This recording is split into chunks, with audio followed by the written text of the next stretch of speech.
দেশের নেই। এ বাংলায় যে মহিলা আমাদের খতম করেছে তার সঙ্গে আমি দোস্তি করতে পারি না। আমার জানি না, মমতা ব্যানার্জি নিজেই বলেছে যে ও দিল্লিতে ইন্ডিয়ার সঙ্গে বাংলায় কংগ্রেসের বিরুদ্ধে, আমরাও দিল্লিতে ইন্ডিয়া জুড়ে বাংলায় মমতার বিরুদ্ধে। অসুবিধা কি আছে?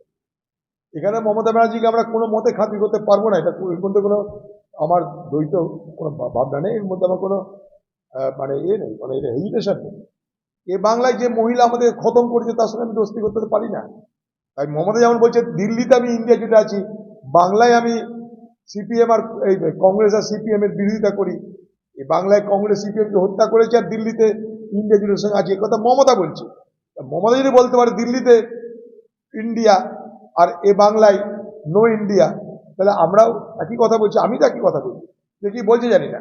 এ বাংলায় মমতা ব্যানার্জির নেতৃত্বে কংগ্রেসকে খতম করা হয়েছে, একদিন নয়, বছরের পর বছর ধরে। এই মমতা ব্যানার্জি 2011 সালে কংগ্রেসের দয়ায় কংগ্রেসের সহযোগিতায় ক্ষমতা আসার পরের দিন থেকে কংগ্রেসকে হত্যা করার অভিযানে নেমেছে। তাই কংগ্রেসের কর্মী হিসেবে, একজন ফুট সোলজার হিসাবে এই মমতা ব্যানার্জির সঙ্গে আমরা এই বাংলায় যেখানে প্রতিদিন অত্যাচারিত হচ্ছি সেখানে কখনো আমরা তার দয়া নিতে পারি না।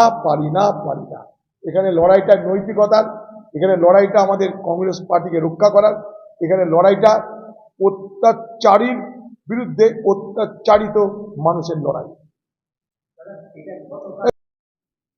কি বলার কিছু ঘেন্না লাগছে নিজেকে এটা ভাবতে যে প্রতিদিন আমাদের সন্দেশকাল নিয়ে আলোচনা করতে হয়।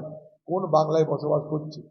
বগলি নিবেদিতার বাংলা, সারদামণির বাংলা, কবিগুরু কাজী নজরুলের বাংলা আমরা কি আলোচনা করছি?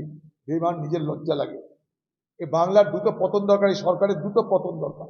এই সরকারকে দ্রুত উৎখাত করতে না পারলে এই বাংলায় এই যন্ত্রণা, এই জ্বালা, এই ধর্ষণ, অত্যাচার চলতেই থাকবে।